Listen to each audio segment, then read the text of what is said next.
Hello, my name is Gail Seiler, and I'm honored to be here representing Betrayal Project USA.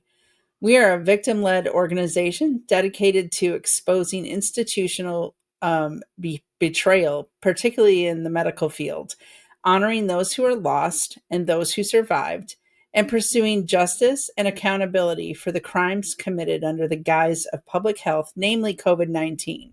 You can learn more about our work and view victim stories or submit your own story or get involved by volunteering by visiting our website at betrayalprojectusa.org. That's betrayalprojectusa.org. And you can also follow us on Rumble, BitChute, X, formerly known as Twitter, and Substack. We do have a Saturday X Spaces every Saturday to talk about these topics. And you can either search Betrayal Project USA or go to our homepage and link directly to our social media. Today, I have the privilege of speaking with Maria Brophy. Her husband is a survivor, and there's a reason he's a survivor. He's a survivor because you were not going to let him die. You were not going to let him go. You were not going to believe the trash talk that would have ended his life. And so, tell us about Drew, and you both were very active. Drew was very active and athlete. Tell us about Drew before all of this happened. Yeah, first of all, thank you for all the work you're doing, and thank you for giving me a chance to tell this story because I think it's important. So before November 6, 2021, when we both got a bad case of COVID, our lives were nonstop adventure. Drew and I, we had been married over 20 years at that point. We had a business together. We have an art gallery together. Drew's an artist. I'm an author.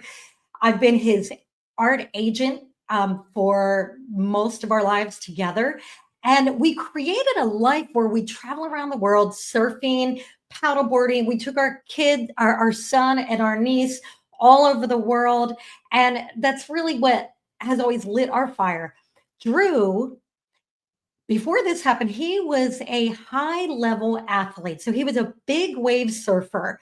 And a big wave surfer is different from a regular surfer. Okay. A regular surfer can surf anywhere and where the waves are, easy. A big wave surfer chases the giant swells, and it's a very dangerous sport that requires a high level of health and strength and mental strength as well. So he was super healthy before this happened.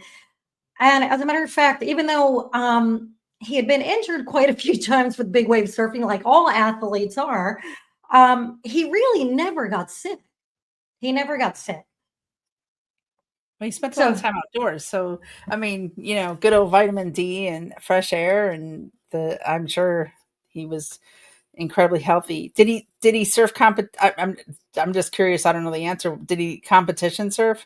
When he was younger, he did surf in competitions, but he became a professional artist. He had a choice, and when he was like 19 or 20, he decided to be a professional artist instead, and just created a lifestyle with the art and the business we created, where we could travel all over the world and work with surfing companies and musicians.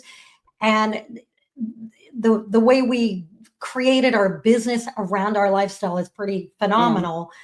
But that's really what made us happy. Where can people find his art if they wanted to check it out? So you can find his art. You can either go to drewbrophy.com, or you can go check him out on Instagram. And his handle is just his name, Drew, Drew, Brophy, Brophy. And all you have to do is Google search his name, and you'll see his art is wild and bright colored and fun. And most of it's surfing images, and some of it's sacred geometry. It's kind of psychedelic. Yeah. And you even got art for kids out there. Yeah. Yeah. He has a coloring book on Amazon for kids. Yeah, I've been out there. So, yeah, good stuff. Okay, so tell us about so at some point Drew got sick.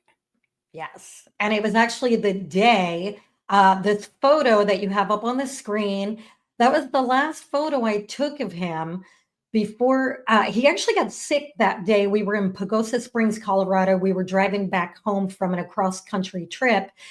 And that day he said, I don't feel well. And as a matter of fact, the day before, he was shivering in the hotel room, shivering uncontrollably, so much so I thought he was exaggerating. I was like, this is weird. Why are you? It's not that cold. Come on. And but then the next day, as you can see from this photo, he was like feeling kind of better. But then I caught it from him. So then when we got home 2 days later, we both got very ill. And at this point, when he first caught it, he weighed about 220 pounds. And that's important to note because it didn't take more than 8 weeks for him to go from 220 to almost 105. Yeah. And this was in 2021, right? This was in November of 2021. Okay. The dark, when the pandemic of the unvaccinated that was declared. And boy, did we feel that in the hospital. Now, and I wouldn't say everybody Right. was discriminatory, but there were a few nurses, one in particular I called Ivan the Terrible. His name is Ivan, Yeah.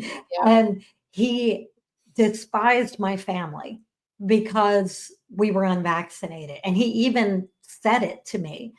He didn't say he despised us. He said, if you would have gotten vaccinated, this wouldn't have happened. As if it Uh, had anything to do with how you treat something. yeah. Never in a million years does your vaccination status have to do anything with how you treat symptoms. So, um, okay, so you got sick. How many days were you sick when when you decided Drew needed to go to the hospital? What So it was brought that about? about 10 days later. We were both so incredibly ill. I couldn't think. It was like somebody turned my brain off. Yep. And so it went to my brain and I lost some of my hearing, which has not come back. It went straight to his lungs, which is so odd because his lungs were so healthy. Mhm. I think they were because I mean he could hold his breath for more than 3 minutes because of all the big wave surfing and Yeah. everything. So it's just odd. But he got so one day I walked in the room and his skin was gray. And I said, oh my God, like this isn't, I don't know what to do. So I took him to urgent care and they gave him a chest x-ray and they said, you need to go to the hospital. And he and I looked at each other and we had no idea how bad it was, but we had heard rumors like once you Yeah. get in the hospital, it's bad things can happen. So we Yeah. were afraid. And the nurse said, no, it's going to be okay. They're just going to give you some fluids. They'll give you a little oxygen. You'll be home in a day or two. It's no big deal. So we get to the hospital. I drive him to the hospital. I pull up to the emergency room. I kid you not, they had called ahead and someone was waiting and got him out of the car and took him inside. I went and parked the car, and a guard would not let me in, nor would let me to speak to anyone. I didn't even get to hug my husband goodbye. Wow. And he wouldn't answer his phones. Like that part I don't understand, but I sat in that parking lot for hours trying to get him on the phone, trying to get anybody on the phone. I could not get a human being from that hospital to talk to me. And I can't tell you how scary that was. And we don't have family here. We have a lot of friends, but I felt so alone. Our son was living in North Carolina at the time. Um, I just remember going home that, and finally, Drew did text me and he said they admitted me into the COVID unit. It's like a dungeon in here. And I found out that the COVID unit was a makeshift area of the hospital that was kind of like a basement, sort of, that they had never really used before. And there was only one room with a window. And he wasn't in that room yet. And then the next day he told me the food they're giving me is so unhealthy. Can you bring me something healthy? So I started bringing him smoothies every day and dropping them off at the front desk. And I mean, sometimes it would take 3 hours for them to get it to him. Which But isn't good for a smoothie. Now, had I known then what I know now, I would have crushed up ivermectin and hid it in In the the smoothies. smoothie. I would have put vitamin D in there. I would have put all kinds of stuff in there. But I didn't know things then that I know now. I just didn't know. So this, so then after about 5, so the first day was there, I begged the doctors to give him monoclonal antibodies. Mm-hmm. And they refused. They said we were past the time limit. And now that I think about it, we weren't, because the time limit is 10 days and it was actually 8 days. Drew had been sick for 8 days. And I said, no, we've got 2 more days. And the only reason I was pushing for it is because we had a cousin who was deathly ill with COVID, and the monoclonal antibodies saved him, according to him. So I was just grasping at straws. And I kept asking for all these things, and they kept saying no. They said no to ivermectin. They said no to everything. And I had family members say to me, why aren't you trusting the doctors? And I said, and at this point, still, it wasn't a matter of trust. It was a matter of, if over 1.5 million people have died in our country on this protocol, then he's going to die too. Yeah. So we have to do something different. I mean, to me, that was just logic. And so I kept fighting for stuff. And so then Thanksgiving was coming up. And the day before Thanksgiving, things went from bad to worse. They did give him Remdesivir. They talked me into it because I had a friend texting me saying, don't let them give him Remdesivir, whatever you do. And the doctors just gave me a hard time about it. And they were like, look, we've given it to like 400 or 500 patients. We only had one patient have a problem with it. It's totally safe. I want to throw the kitchen sink at it. But not ivermectin and vitamins. The kitchen sink, except for monoclonal antibodies, ivermectin, hydroxychloroquine, vitamins, or any of the stuff that worked. Well, that's funny, because then a week later, when I started fighting for high dose vitamin C, and I printed out all these documents, and I wrote a letter, and I said, you said you want to throw the kitchen sink at it. Here we go. Right. And I finally won that battle. They refused the ivermectin, but they did give into the high dose vitamin C. And what's really interesting is those 3 days they gave into it, he did start showing improvement, but then they discontinued it. So then the day before Thanksgiving, and at this point he had been in the hospital for I want to say a couple weeks. Yeah. He got a hole in his lung, and so air was escaping, and so it started, I think that's called subcutaneous emphysema. And they said, we need to put him on the ventilator or he's going to die. And the doctor actually sat down with him and said, I'm sorry, Mr. Brophy, you're going to die. If we put you on the ventilator, if we put you in a coma, you won't feel anything. And you have a slim chance of making it. But if you don't go on that ventilator today, you're probably going to have a heart attack or stroke out tonight. We will not be able to save you. Now, that sentence has haunted me for 4 years. Why would you not be able to save him? I don't have it. I don't know the reason why, but maybe they put a DNR on him because he refused the ventilator. I don't know. Yes, they did that very often, where they said where they said, okay, if you're a DNI, which is do not intubate, then we're going to make you a DNR, a do not resuscitate.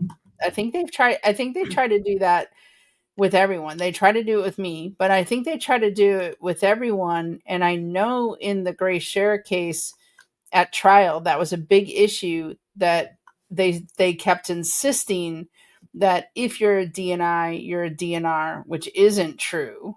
I mean, people get CPR all the time and they're not intubated. Like, I mean, you know, I mean, Well, and so, yeah, and that's why I say it's haunted me for 4 years. And let me just say for your listeners, I've always kept journals my whole life. good. I kept copious notes on everything. I recorded a lot of conversations so that I could keep it straight in my head. Yeah. I had a medical journal where I wrote down everything every day. And after Thanksgiving Day, I started a Dear Drew journal where I wrote down the non medical stuff that was happening. And it's great that I did that because it really helped me put all the pieces together later, Yeah. which I still feel like I'm investigating the things that happened and why they happened. So Sure. the day before Thanksgiving, this went down. The doctor said, if we don't put you on the ventilator, put you in a coma, you're going to die tonight. And Drew said, no, doctor, I'm not going on the ventilator. So that night, Drew and I were on FaceTime. And I got to tell you, it was just heartbreaking because I couldn't get this out of my head. We stayed on the phone all night long, but Drew could barely breathe because now they had him on all these other things. And finally at 3 a.m., he said, I got to hang up. And I was afraid he was going to die after he hung up. And I said, please text me the instant you wake up. So at 7 a.m., I get a text, I'm alive. And I'm like, phew. Yeah. And they had moved him into this room with a window because the doctor really thought he was going to die that night. And the doctor let me have a window to look at him through. So the next morning, after I got the text saying I'm alive, I said, okay. I texted him back. I said, I'm going to have my coffee. I'm going to take a shower and I'm going to come see you at the window. And then, not even an hour later, I get a text from him saying something's wrong. I can't breathe. And something went terribly wrong. He was getting no air at all. It was an emergency. I get in my car, drive there. I got my sister-in-law with me. We're standing in the bushes, staring at him through the window on FaceTime. He can't talk now. It's his nurse, um, Nurse Allie. And turns out we were friends with her brother, which really worked in our favor. Um, we had a lot of angels in that hospital, and she's there, and now Drew has to go on the ventilator, and she's rubbing his back like a loving mother as I'm watching through the window, wishing I was the one doing it, and I really appreciated that. But so the doctor came in and he said, "Okay, we're going to do the procedure." And so my sister-in-law and I waited outside, sitting on these concrete benches, and it was hours and hours that went by. And finally, Nurse Allie she comes out, and it's the first time we meet anybody in person, face to face. And I really appreciated it. And she brings me a bag, and I said, what's this? And she said, it's all his things. And I look in the bag, and it's as if he was being cremated. I gasped. It was all his clothes. It was his wedding ring and his phone. And she saw the look on my face and she hugged me. And it was just heartbreaking. Um, and after that, I started planning his funeral. And then God spoke to me. One day I'm driving down the road, like 4 days later. And by the way, I went to the window every day. I had the nurses set up an iPad and I talk to him. I'm not exaggerating, 6 to 9 hours every day, every morning, every afternoon, every evening. And when I got tired of talking, I'd play music or I'd have my son talk to him because my son now flew in and my sister-in-law. And sometimes I'd have random friends talk to him. I never let him be alone.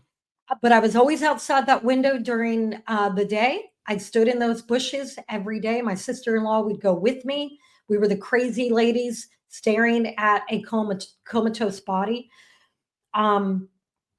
But I really believed that it made a difference for him to be in a coma and to be able to hear me talk, to keep him tethered. So 5 days later, I'm planning his funeral.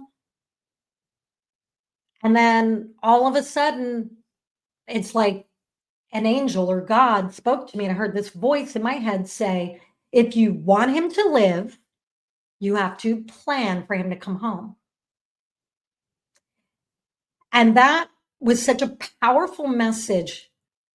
I couldn't ignore it. And I followed the instructions. And from that moment forward, I said, okay, God, I'm going to have faith. He's going to come home.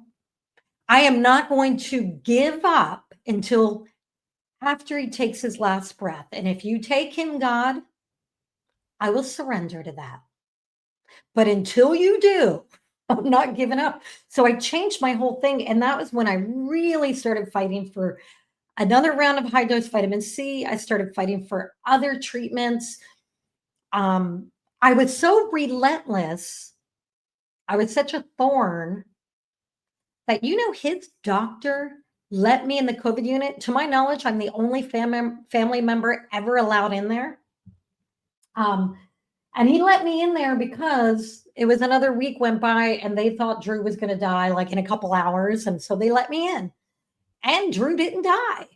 And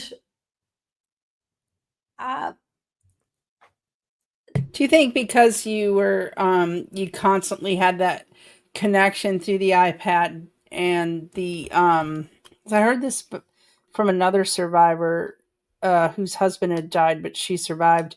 Her kids were in constant contact. Even when she was sleeping, they were just on the iPad, and she knew that as she slept. So, like, do you think that he could hear you? Obviously, when people are vented and they can, but that he heard you and everybody speaking to him and felt hope. Do you yes, think that's what kept him going? I do. And also, he promised his last conversation with me, and I had our son on the phone, and I'm staring at him through the window. This was right before they did the procedure. He didn't say goodbye. He said, I'll see you later. He said, I've got this. And he promised us, even though the doctor told him there was a slim chance, and even though he heard the nurses outside his door saying, yeah, room 28 is going to be empty tomorrow. This one's not going to make it. And he knew he was in room 28. He said, my God, they're talking about me. He had very good hearing. And yeah, I believe that's one of the pieces of the puzzle. And I believe it was many pieces of the puzzle. It was never letting him feel alone, having tens of thousands of people praying for him. He ended up on like thousands of prayer lists. Mm-hmm. We have a local community here, the surfing community. The worldwide surfing community was praying for him. It's a very tight-knit community. And even people who don't believe in God were like atheists, which we're in the art business. We have friends of all faiths. Yeah. People that are atheists were telling me, okay, I don't really believe in God, but I was sending good energy. I was sending, my Yeah. hopes for him to survive. And then the things that I fought for high dose vitamin C. I fought to get food in there. I had to fight to have certain things discontinued, like the propofol that was killing him. I fought for a drug that a lot of people aren't familiar with called a Viptidil, and I talk about it. I talk about a Viptidil in my book. A Viptidil was a phase 3 trial drug that they tested on COVID patients in the first week of being ventilated. 60% survived. I fought like a dog for that. The whole hospital was against me, the entire hospital. I don't know how I did it, but it took me weeks to get that drug into him, but I got it. Mhm. And I believe that's why he can breathe now without help. So you were obviously researching and trying to do the best you could. I mean, it had to be hard advocating against doctors and nurses because they have a lot of doctors think MD stands for minor deity. So they're like, hey, you're not a doctor. What do you know? Right? What are you Googling stuff? You How can't, dare yeah, you Google stuff? you Oh, got a Google degree. actually, what I did was I gathered a team of doctors that did not work for that hospital. Yeah. Yeah. I have, I knew people who knew people that put me in touch with doctors that I would spend hours on the phone with Yeah. every night. I worked with nurses that were advocates outside of the Mhm. hospital. I had a full-time job. I didn't sleep hardly. I didn't eat. I lost so much weight, my clothes were falling off of me. Um, I couldn't eat. I couldn't think about I didn't go to work anymore. I stopped going to work. That's another like miracle that our business didn't that we didn't go out of business. I don't even know how that happened. That's like a miracle in itself. But and again, God was looking out for us, and a lot of through people. So many people were helping me. I had so many people helping me because I was asking for help every day. I was looking under every rock, Yeah. calling all these doctors that I had heard were saving patients. There was one doctor's name that kept coming up again and again, Dr. Fitzgibbons, who's a virologist out of Santa Ana, California. And his name kept coming up. And I thought, okay, I got to call this doctor. He had a very busy practice. And I thought, well, gosh, I can't even get Drew's doctors to ever return my call. This guy's never going to call me. He did call me. And he was able to, because he works for the same hospital system, but in a different, I don't know, I don't understand how it all works together, but he was able to look up Drew's records with my permission. Hmm. And I'll never forget that first conversation. Drew had been on the vent for like 2 weeks at this point, and his lung had fully collapsed, Yeah. and the other one was getting holes in it. Yeah. It was, I mean, he was teetering. I mean, he should not have been alive. And when he looked up, Dr. Fitzgibbons looked up Drew's medical records and he just went quiet and he said, Mrs. Brophy, your husband is a very sick man. And I said, I know. Everybody says he's going to die, but I am not accepting it. And I hear you're saving patients. And I only want advice from you that's going to help me save his life. And he said, well, the only thing that I can suggest is that you apply to get through the right to try law to get him this drug called a Viptidil. He said, but I got to warn you, you're going to get a fight. Yeah. It's going to be real hard. And I said, well, how am I going to figure it out? And he said, I'll give you the phone number of a guy that did the battle and he's willing to help because he wants to save lives. And that's what he did. He connected me with this guy named Chris who would spend hours every day on the phone with me, walking me through the process of how to legally fight for this drug. Yeah. And I did. And they did not, they didn't want to do it. And what was the purpose of the drug? Was that for his So lungs? so in my non-medical Yeah. training understanding of it, what a Viptidil does is it mimics a hormone that repairs your alveoli cells. Mhm. Alveolar, I don't know, am I pronouncing that right? The cells in your lungs. It mimics this hormone that repairs those cells in your lungs. Interesting. And the interesting thing about this drug is it was used in the 70s as an erectile dysfunction drug. So I was like, oh, bonus. We killed two birds with one stone. It definitely regenerates. Yeah. Um, so you got the drug. So I did get the drug. You It got the was a drug. hell of a battle.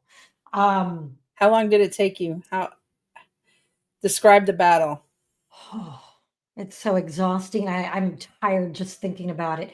I first of all had to spend hours of research trying to figure out the process. And what I understood was if it fell under right to try, they had to do it. But they were telling me that it didn't fall under right to try. And I had to go through the IRB chairman and I had to go through, jump all these hoops.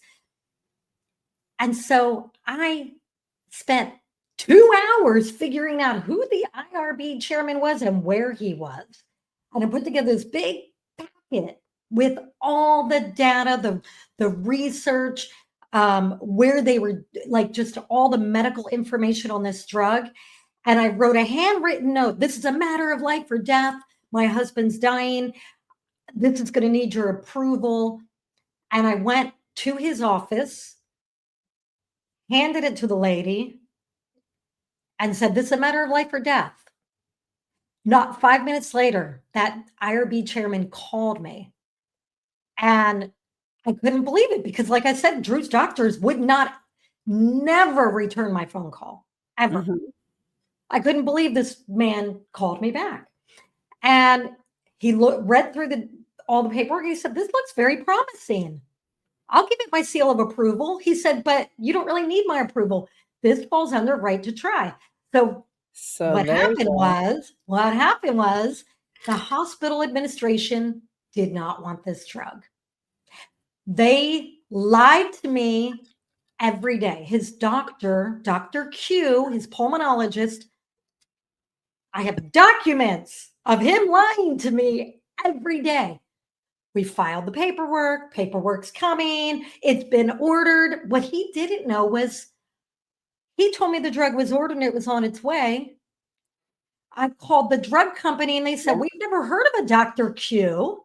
Mhm. So then I'd go and say, Dr. Q, they've never heard of you. Well, actually, the paperwork stuck in a bottleneck. Every day he had a different lie. And Mhm. every day I wouldn't let him get away with it. And he was shocked that I went above his head, went to the IRB chairman, but still, he and his entire panel of doctors managed to make it take weeks before we got it, but it got to a Oh point my where they god. couldn't fight me anymore. And they had to get the drug. But weeks after it was that's crazy. Really needed to be administered the first week. So Dr. Q, Drew's regular pulmonologist, who, by the way, is a good guy overall. He was a star doctor at this hospital, young, ambitious. They stole him from another hospital. They were proud of him. I'm going to say this. He did everything he could to not kill Drew and not get fired. He did. He got personally involved with my family because one of Drew's surfing friends is a doctor that works with Dr. Q.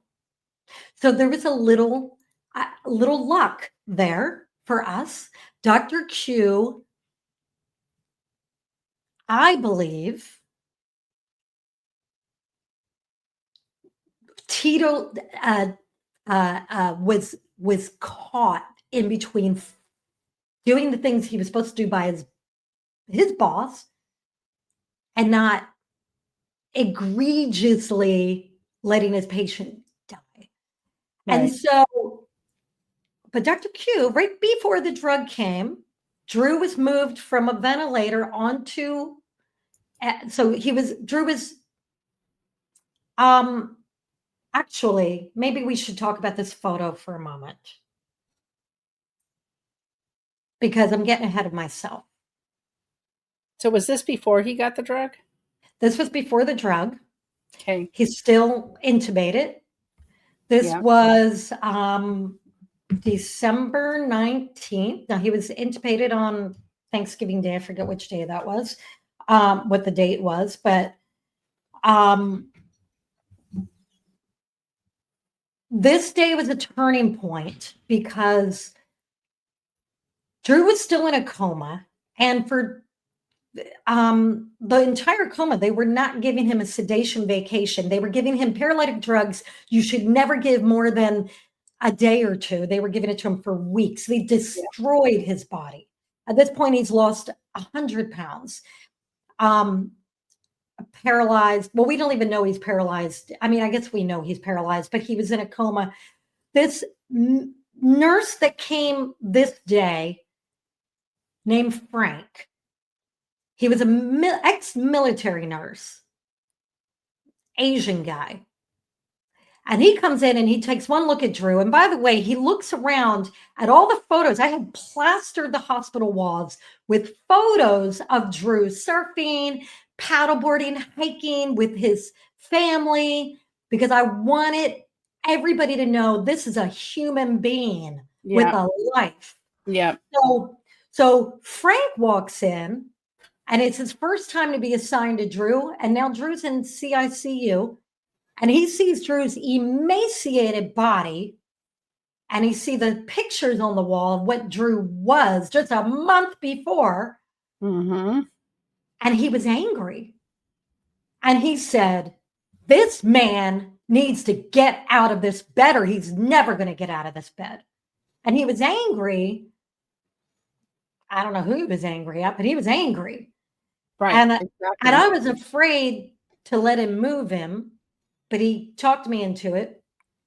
I was afraid because Drew was so on the edge of death. He was just minutes from death for weeks and weeks. And I said, how in the world are you going to move him? And he said, I know how to do it. And so he called a bunch of like 4 or 5 other nurses in, and then they moved Drew into this chair, and he lowered Drew's sedation, and Drew became aware, a consciousness that was now aware.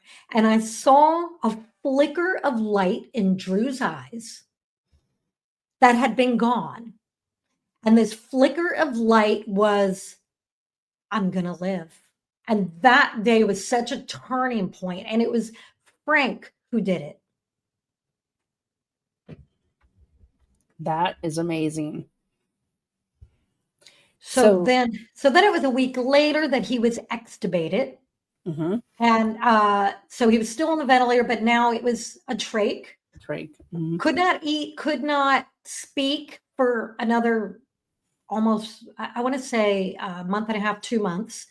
He came out of the coma. They took him out of the coma after they trached him, but he was fully paralyzed. And it took almost a week for him to be able to move his right arm so he could write. And that was the only way he could communicate. And now we were getting the Aviptidil, the drug that I had been fighting for. Now, Drew's regular doctor, Dr. Q, decided to leave for 2 weeks, right before the Aviptidil arrived. And a new doctor came on the scene. I called him Dr. Shitman. In my book, I call him something nicer. I called him Pittman. Because if you do a Google search of Shipman in the town I live in, his real name actually comes up. So I didn't want to get sued. So anyway, that was the first doctor I witnessed actually try to kill Drew. And I didn't believe it until 2 years later when I started writing my book. Mm-hmm. I was in denial. Sure. Of everything, because it's really hard. I was in denial. I had family members giving me crap all the time. Why are you always arguing with the doctors? Maria, just do what they say. But I forgot to mention on day, I think it was 5 or 7 of Drew being on the ventilator, they urged me to pull life support and let him die. I forgot to Yeah. mention that little detail. Yeah. So if I would have listened to the people saying, do what the doctors say, Drew would have died back in November of 2021. Yeah. And I would Exactly. not have my husband right now. Yep. So, Exactly. no, I wasn't listening to the doctors. And as time went on, I got stronger and stronger. Um, I was a very weak little girl in the beginning. Dr. Shipman turned me into a warrior. He really did. I thank him for that because um, I was a little easier to walk all over before his 2 weeks of almost killing my husband. But so the first day of Drew getting that Aviptidil drip, and by the way, the Aviptidil drip is a 3-day infusion. After day 1, he tried to talk me into terminating it. He put the fear in me. He said, Drew's sick from it. And it was true. Drew was sick, but it was because this doctor put Drew on propofol the day before and gave him this food in his feeding tube that was making him throw up. But that was happening before the Aviptidil. So, but he was blaming it on the Aviptidil.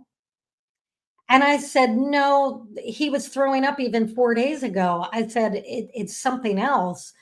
And he said, well, you know how me and all the other doctors felt about this drug. You know, we didn't want it. And I said, I didn't know that actually, but it would explain why. It explains a lot of things. I said, no, I had no idea. And he told me the whole hospital, like administration and his whole team was against this drug. And then he said, this drug's going to kill him. Do you want your husband to die? Now, let me tell you how powerful that is. He got to me. I remember feeling that dark spell that he put on me. And that night, I went home and I thought, God, is he right? Is this drug going to kill Drew? What do I do? What do I do? I had already had all my doctor friends give it the thumbs up. I had asked, like, I had done all the research on it. What do I do? Called my friend who's a psychic. I was like, okay, I already talked to all the doctors. I'm going to call my friend who's a psychic, which is silly, I know, but you get desperate. And she said, Maria, just stay firm. You already did all the research. You talked to all the doctors that said it's good, that it's not going to harm him, it's going to save him. So the next day I said, we stick with it. We're gonna do it. And you want to know how God works? The next morning, even though I was having my doubts about the drug because the doctor's telling me it's going to kill him, I get a text from the guy, Chris, who was helping me fight for the drug. And he said, you will not believe it, but Aviptidil is in, I think it was the Wall Street Journal. I know, a big newspaper that morning. There was this big story that rolled out about how it was saving COVID patients. And I said, God, your timing couldn't have been any better. And so it gave me this confidence to stick with the plan. So he got the 3 days worth and started to improve. So where do you go from there? So this doctor was on for 2 weeks, actively trying to kill Drew. You're not letting him kill your husband because you're like, no, you're not gonna, not today.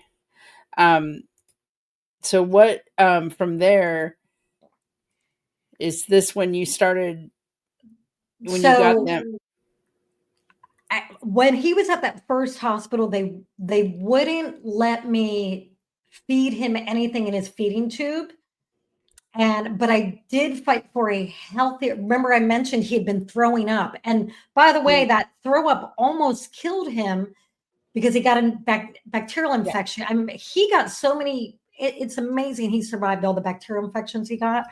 But that infection was pretty serious, and that alone almost killed him.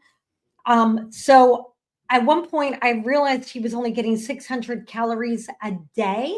Oh my gosh. And so I looked at what they were feeding him, and it was just horrific. So I met with the hospital.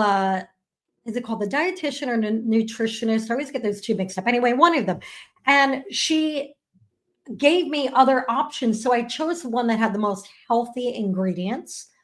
We switched it, and the nurse said, if he can tolerate it and he's not throwing up, we'll double his caloric intake and then we'll triple it, but we're going to do it really slowly. So within 24 hours, they were able to double his caloric intake because this new formula was working. He wasn't throwing up. We finally solved the problem. And then I spent all day with him that second day where he's not throwing up. We're giving him more calories. Visiting hours are over. I'm walking down the hall, getting in the elevator to go home. And out of the corner of my eye, I see the nutritionist with a bag of food heading into Drew's room. And I'm like, her name was Princess. And I ran up and said, Princess, what are you doing? What are you doing? And she said, oh, Dr. Shipman told me to switch the food back. And I said, why? The food he's on right now, it's the only stuff that he's not throwing up for the first time in a long time. She said, that's the doctor's orders. And she starts switching. I said, no. Oh gosh, no. And I stamped my foot. And I said, no, we're not switching it. I'm saying no to the food that makes him throw up. And she didn't know what to do. How intentional to see something that's working and then go, no, we're going to go back to that's the story of those 4-5 years though. We're going to do what doesn't work, not what's working. So she had to not give it to him because you stamped your foot. A good thing you were still there. That was God. I'm telling you. Like, God. and I'm going to say, I'm not really a religious person. I don't go to church, but I've never seen God intervene so many times. I mean, I have so many stories like that. We don't even have time for it. I hear you. But I've had so many close calls where one time his ventilator tube popped out in the middle of the night. Yeah. Oh my and gosh. he was too weak and he couldn't. Now, I wasn't there, obviously, but he told me about this. The next morning, he told me by writing it, like I thought I was a goner. So it popped out and he could only move one arm and the call button had he couldn't reach it. He couldn't breathe. And he thought, oh, great. I survived this long and now I'm going to die because my tube falls out. And the nurse isn't coming. And this guy walks in. He's the janitor. And he said he's watching this guy fumbling and looking around and he's like somehow just got it popped back in. And I said, I don't even think it was the janitor. I think it was an angel. Yeah. Oh my goodness. Lots of that stuff. So was the doctor angry with you that you wouldn't allow the junk food? Yeah. So one day the doctor gave me a lecture. How would you like it if I told you how to do your job? And but I had battled him on so many things. I'm going to tell you that Dr. Shipman wrote a lie in the medical records. I didn't discover it until 2 months later. I bet he did. Lied and wrote that we discontinued the Aviptadil. And I'm telling you, we did not discontinue it. Why would he write that? Yeah. And he also lied and said it made Drew throw up. That was a lie. He wrote so many lies and it had never occurred to me that doctors can actually lie in a medical record. They do it all the time. Yeah, absolutely. Man. Pants on fire lies. If they even document it. And when I So got the medical records, it was funny. There were notes in there about me that I didn't know about until months later. Wife argued about this. Wife stated that. Wife yeah, said this. Wife said that. And it was always negative about me. yeah, because you were trying to save his life. I bet they didn't document the fact that his tube, that his breathing, that his trach came out and he almost died. No. They don't like to. They don't like to document incidents. Just what the family did. Um, so so he started to get healthier. Um, how long was he in that first hospital? I was in the first hospital for about, I'm going to say 12 weeks. And Oh, then they were trying to send him to a nursing home. And then they said, well, you have a choice of, or you have a choice of 8 long-term acute care centers, which I think that's where you send people to die. yeah.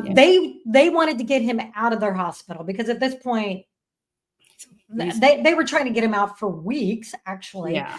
I didn't even go into all the one for one period of time. They said he needed a lung transplant. That's a whole other story. We're not even going to get into. But they kept trying to get him out, kick him out, and that was another battle because at one point he was just too weak to be transported, and I knew the transport alone would kill him. And that was another time when I stamped my foot and said no. And Shipman was trying to move him out before he was ready. Yeah. Finally, I felt he was strong enough, and I was just calling the shots at this point. And I had 8 LTACs to choose from. I chose the worst one. Even his doctor was like, "Oh, we wouldn't set. Why are you choosing that one?" And I said, "Because it's the only one that allows visitors, and my husband will not survive If you don't not visit. having his family." Yeah. And so I chose the dingiest, dankest, dirtiest, most horrible LTAC. But again, this was God because there was an angel in that LTAC I discovered later that if I did not choose that LTAC, my husband would have died in a nursing home because that angel wouldn't have been anywhere but where I chose. Yeah. So that's why I chose it. And I didn't even know it. So we get to the LTAC. Luckily, they allowed me to bring smoothies in and they fed it in his feeding tube. And I really appreciated that because I know that was a pain in the butt for the nurses. But that's when I talked to Dr. Sears on the phone, senior Dr. Sears. I got his phone number from a mutual friend, and he told me what to put in the smoothies to build Drew up. And that's And this, so, right? yeah, so I was putting kefir and I was putting Juice Plus in there to build him up, pomegranate juice. There were a lot of other things too, but these were like the main ingredients. I put mullein in there to help clear out his lungs. Mhm. I put a little bit of cayenne pepper because that's good for your heart and your Yeah. vascular system. And elderberry, I also put a ton of vitamin D in there, vitamin C. And I do believe that helped a lot. He was paralyzed from complete loss of muscle The and atrophy. Yeah, it doesn't take complete long to atrophy. atrophy. Yeah. And so my big, strong husband was now like 100-year-old man that had escaped Auschwitz. That's what Yeah. he looked like. Look at those cheekbones poking out of his face. Yeah. He lost a lot of his hair. His Yeah. vision got really bad. He always had eagle eye vision. The drugs they gave him ruined his vision. He had neuropathy, couldn't feel his feet, couldn't feel his fingers. Another thing I did was I hired people to go in and give him physical therapy. I had friends, and some friends didn't charge me. I have friends that do physical therapy. I had friends going into that hospital and giving him body work treatments 4 days a week. I had people in there, my people going in because remember we were allowed visitors, and not only I was allowed at this hospital, I was allowed 8 visitors a day. Oh, wow. So I had massage therapists, lymphatic massage therapists, body workers going in there. I had a physical therapist going in there that was married to one of my dear friends. He volunteered because he didn't even know my husband, but he felt called to do this to help. And when he saw my husband, he told his wife, which she didn't tell me until later, he said, I've never seen anybody in this condition come back. Yeah, it's pretty bad. He's not coming back. He didn't think he was going to come back. But Drew had a will. He had a will to live, and he had a will to live life. And he had a positive attitude, clearly. Yes. On January 9th, 2022, when he still couldn't even sit up or lift his head up, he wrote, not sure what's next, but we will take it as it comes. Life is still good, Drew. And then he also had. He wrote his goals down. Yep. Yep. January 21st. Sit on the side of the bed all by myself. That I feel that goal. Control my breathing, control my anxiety, visualize being strong and healthy. And then he writes, I have a great medical team and support. Even though not support. Even though. I mean, I don't want to say they were all bad. Let me tell you, I feel I need to say this. There were some incredible nurses at that first hospital that went above and beyond. And I am still friends with some of them to this day. So how long? So he goes. So he's 12 weeks in the first hospital. Yeah. Wow. And so then in the long term, LTAC is long term acute care. So almost a month and a half, I think. Oh gosh, I got to look at my notes. Okay, a month and a half. So he's making progress there because you got people going in. You're still, advocating. I made sure there was somebody there from the moment visiting hours started until they ended. Yeah.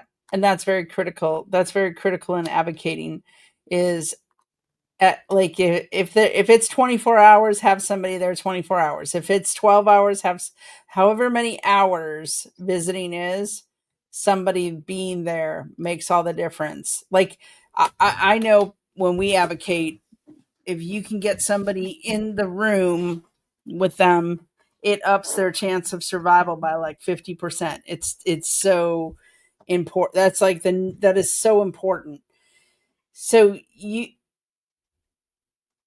were there any specific things about the long-term acute care that you want to bring up? Because a lot of stuff happened at home when you got them home too. You actually were able to fare better.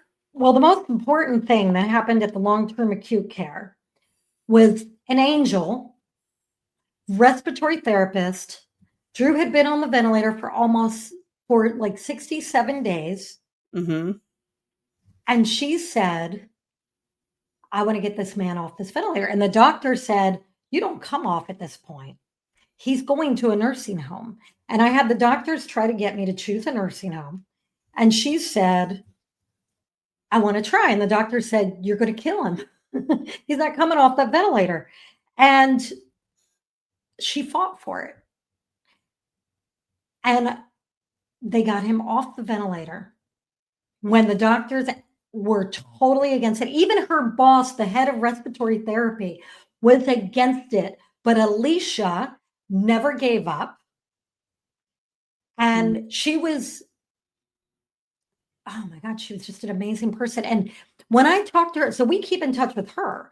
And when I talked to her like 2 years later, we saw her and her husband. And her husband told me, he said, she would come home from work every day and talk about this family that never gave up on this man. He said, your family And the friends that came to visit him, no one would accept anything other than recovery. And Yeah. that's what impressed her so much, was that everybody said, when Drew comes home, we're going to do this. When Drew comes Mhm. home, we're going to do that. And meanwhile, the doctors are saying, Drew's never going home. He's going to a nursing home. And we wouldn't have it. And it's not just me, it's my son Eh, and yeah. my friends that came. None of them would accept it. Could you imagine? I mean, I want people to imagine you're Drew, right? If you didn't have people coming in every day going, you're going to make it when you get home, and instilling that hope and that will to move forward and to get better, and all you had was isolation and people saying you're never going home, you're going to a nursing home, you'll never be off this ventilator. It's so powerful, either approach, right? Like that's why it's so important to be surrounded by people that are like, you can do it, you can this, you can that. So that's like, I mean, just put yourself in Drew's shoes, And it's right? not, and you know, some people could say, oh, that's Pollyanna, that's positive thinking. Hmm, No, if you believe something's possible, you will take the action. So right, if Alicia didn't believe that she could get Drew off of that ventilator, she would not have taken the action, and Drew would have gone to a nursing home. right. And clearly it wasn't just rose colored glasses and Pollyanna behavior, because he did come off the ventilator. He did come off the ventilator and he came home, right? And he came home. Came home. And so, how long was he off the ventilator when he came home? So we got off the ventilator on, let's see, we started the trial on January 30th. He came home on March 8th. March 8th. So the whole time he's getting better and better. So he's off the ventilator. I'm interested.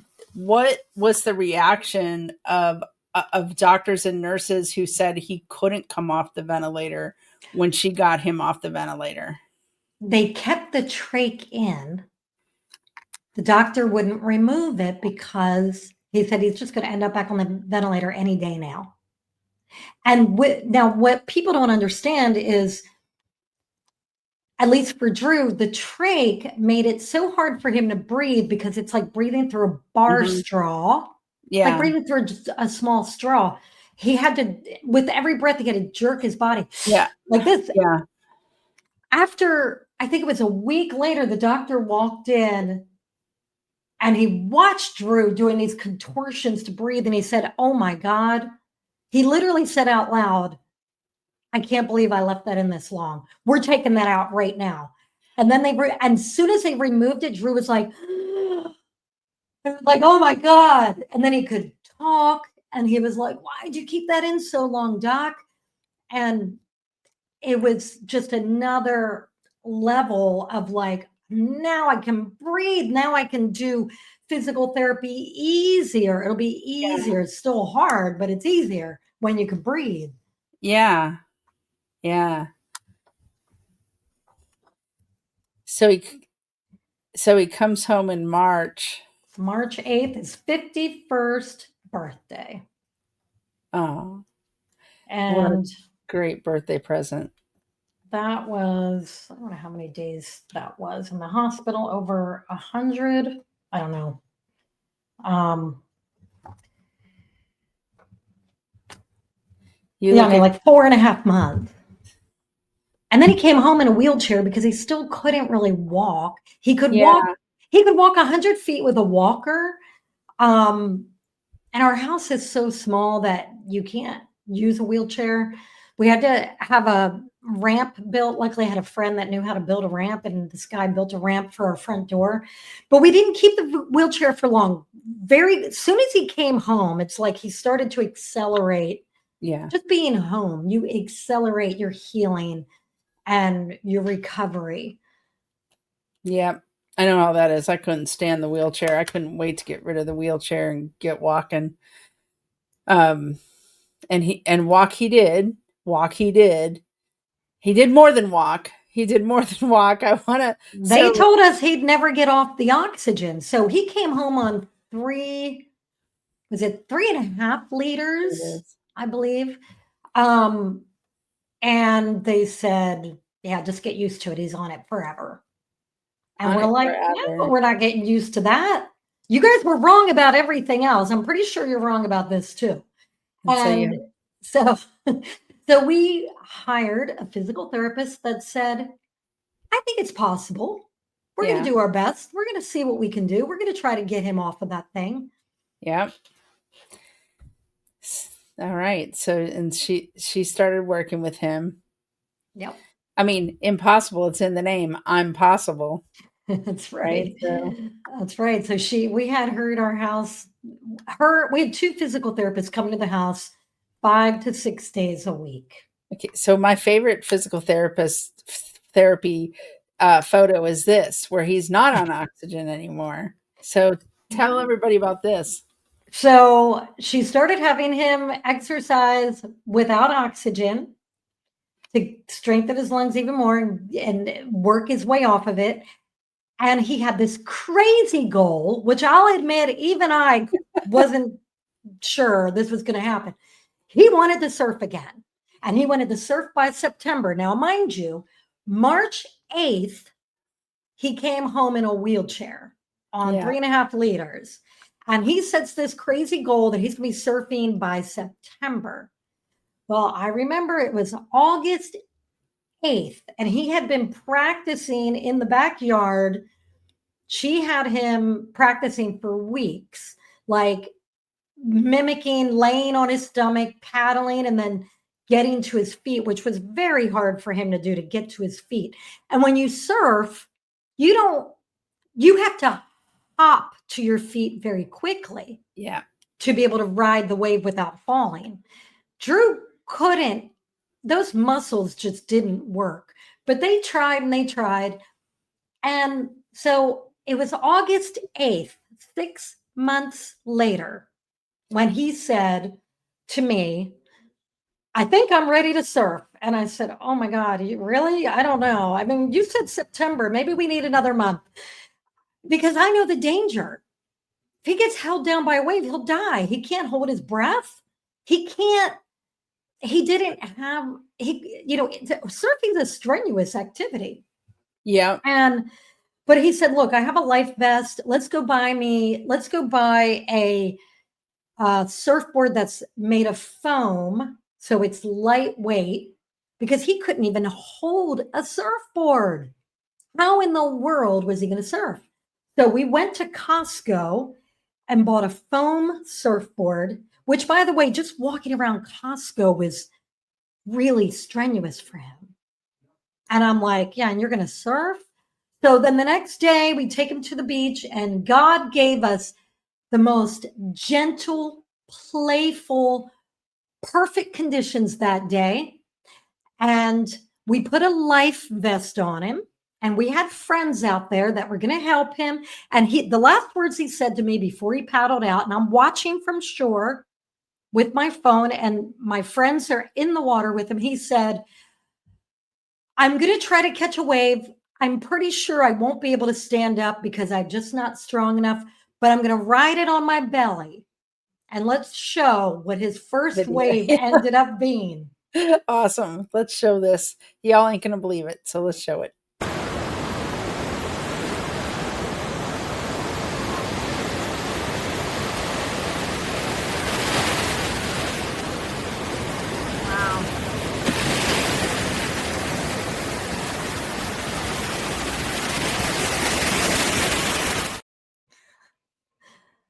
I was on shore and I was like, thank God I got that on camera. And I was like, He did it. He totally did and it.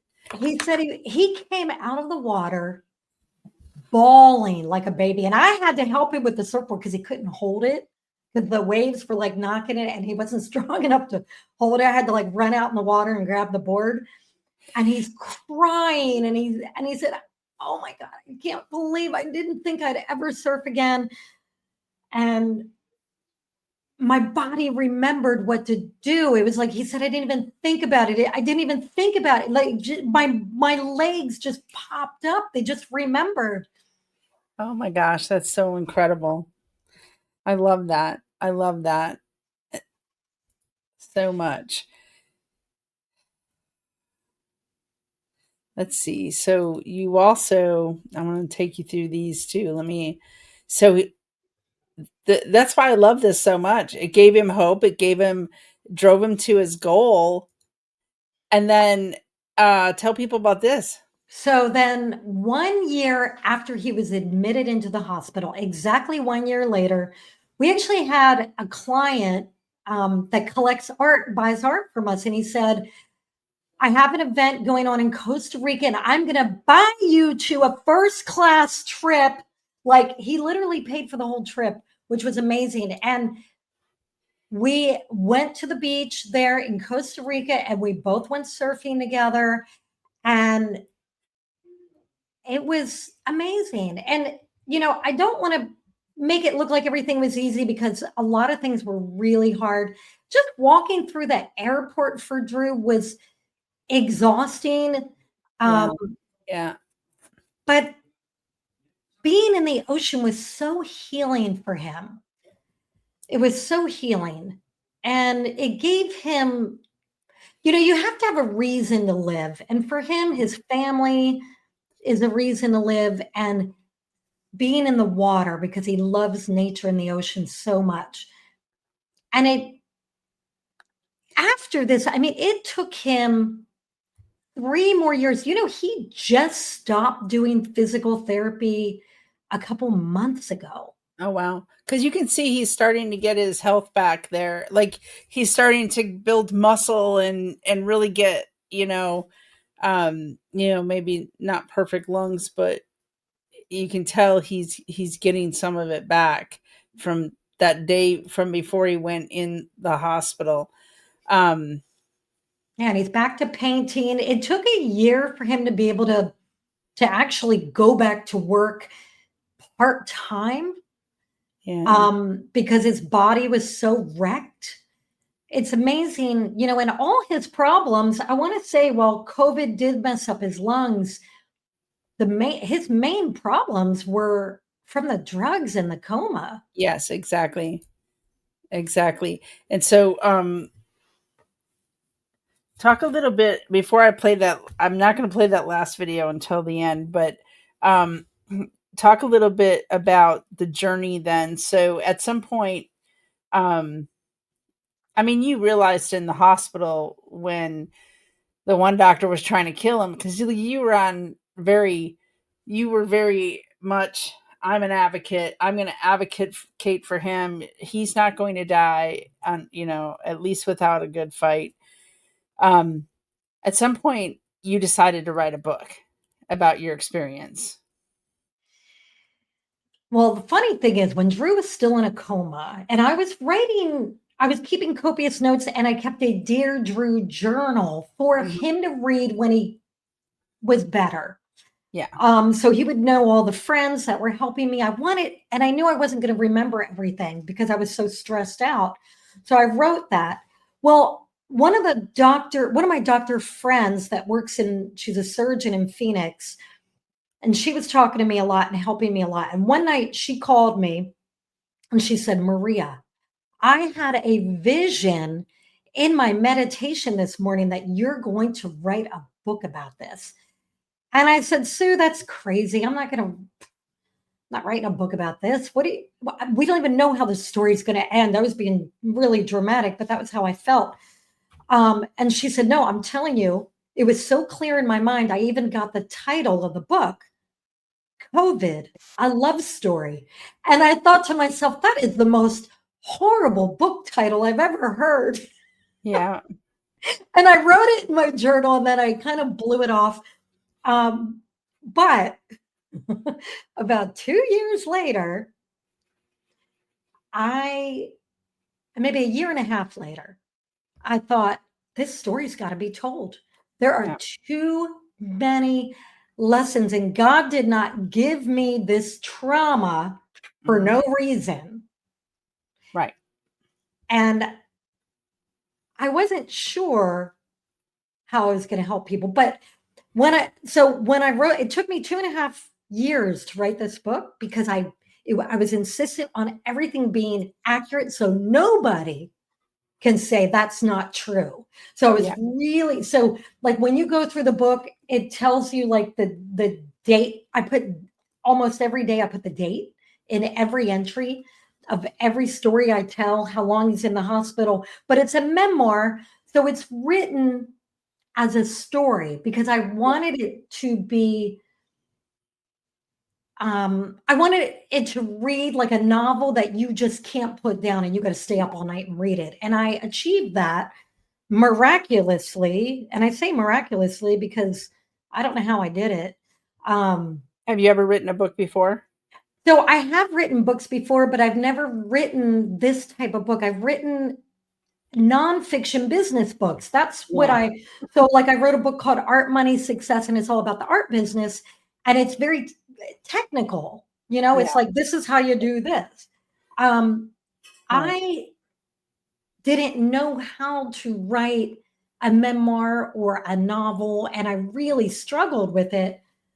Um, and I rewrote it numerous times until I finally got it to where, okay, this is going to be something you start reading and you can't stop.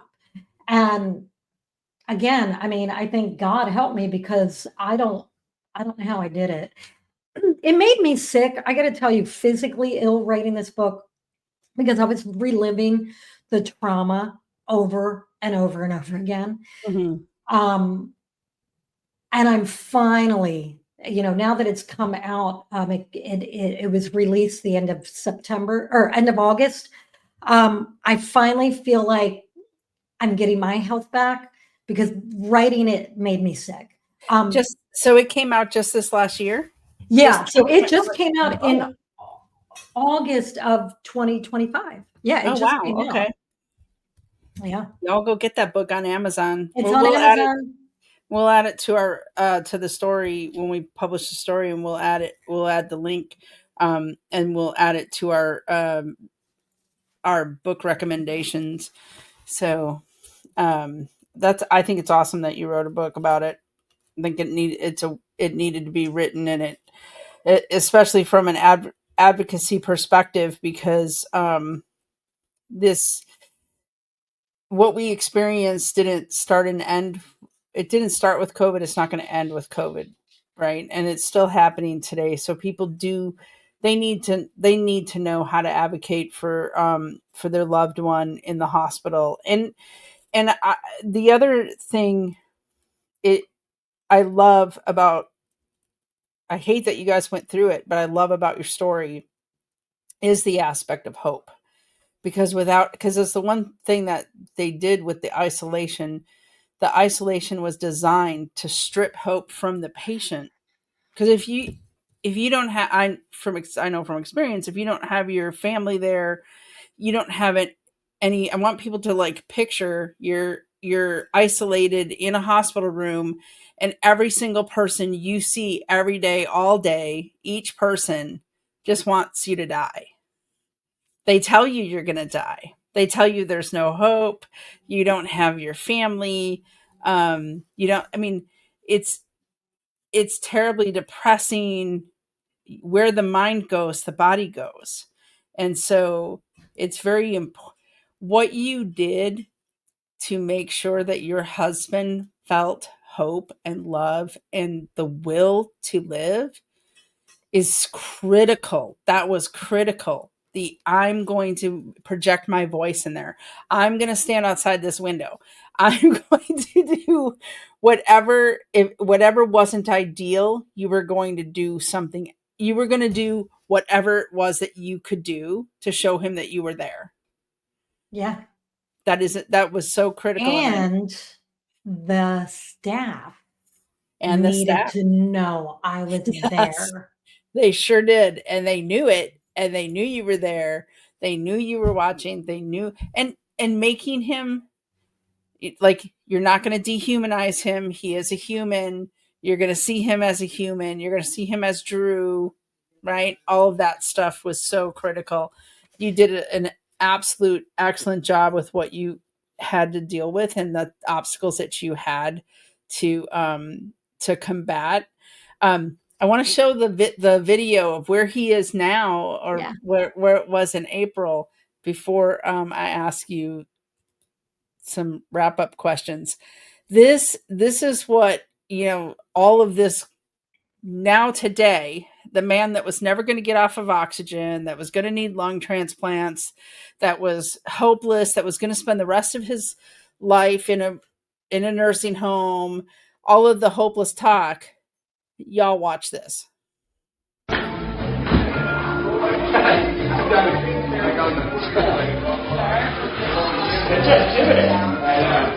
Don't think too hard.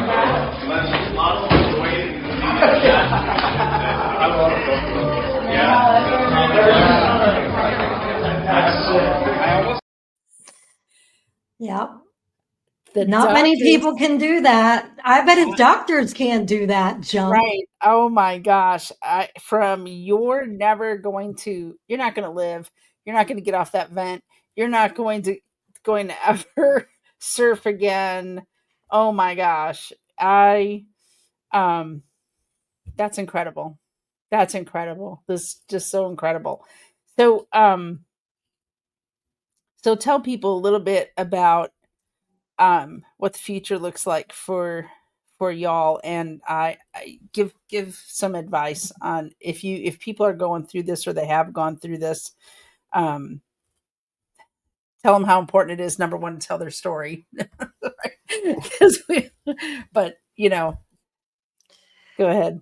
Well, if you're going through something like this, first of all, keep control of your mind and your emotions, and know that doctors will say things that are putting a spell on you. And you can, if you're really aware, you can actually feel it. Mhm. And so whenever they say with confidence you're going to die, or you're never going to do this, or you're never going to do that, in your mind, just imagine that you're pushing that away, because that's not what you want. If that's not what you want, just don't. You can choose not to believe them.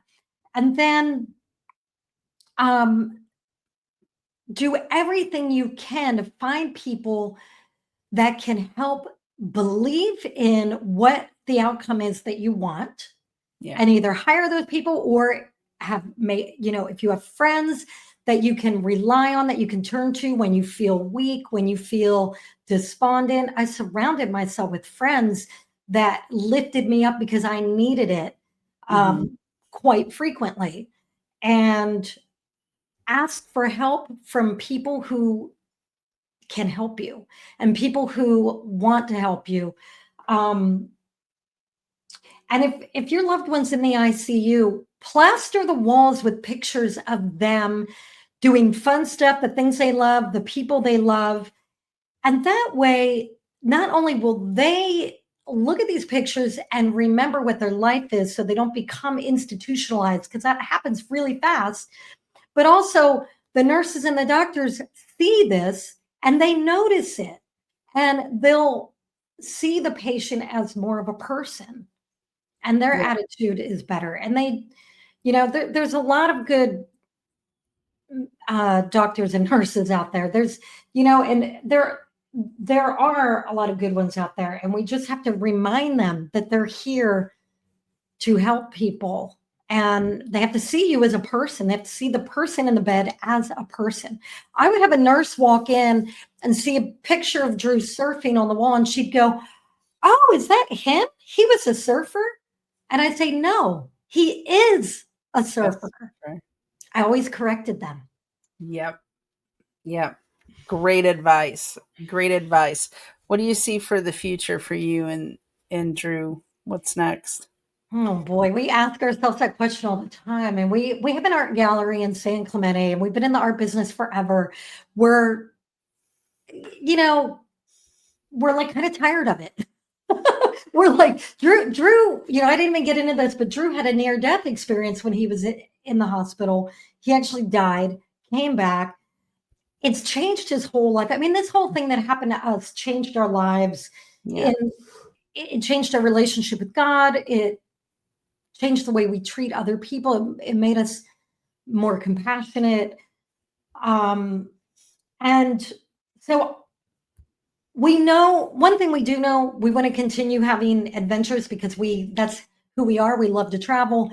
We love to help people. I joke that our art gallery here is like a secret ministry. Drew hates when I say that, but it's true because random people that we don't know will just walk in the door. They think they're coming in to look at art. And next thing you know, Drew's talking to them about his Yeah. near death experience. And then the person starts crying and says, "Oh my gosh, my mother just died, or my wife, or I'm going through this thing." And talking to you helped me so much. So I really see our purpose, though it's fuzzy, is to help other people with the wisdom and the things that we learned through what we went through. Oh, it's a beautiful thing. Yeah, that's a great turning that trauma, the everything that we've done into something like that can be useful. I always said it was like I used to ask I used to say, geez, my husband would be like, put it on the cross, like offer it up, and I would just like pray. I'd be like, thank you for your humility, sharing your humility with me and your suffering. Just make it into something that is as beautiful as your resurrection. That's all don't waste my suffering. Just guide me to do things that won't waste my suffering and help others. And it is about helping others because Yeah.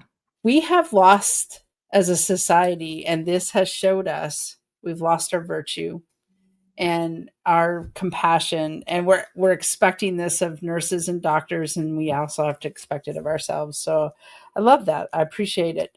uh, and I want to thank you for having the moral courage, for you guys having the moral courage to tell your story, to write the book. Everybody go out and get the book. It's called COVID, a love story. Yes, and apparently there's other books with that title, so make sure you get mine with my name, Maria Brophy. Yeah, Yeah. there's like two other books with that title. So get the And one again, with the blue cover. yeah, the blue cover, and we'll put the link on the website, and when the story will be on Rumble and BitChute, and we'll put the link to the book there too, so that people get the right book. Thank All you. right. Well, thank you so much, Maria. I want to encourage people to share this story far and wide. And if you have a story, to also tell your story. Thank you. Thank you.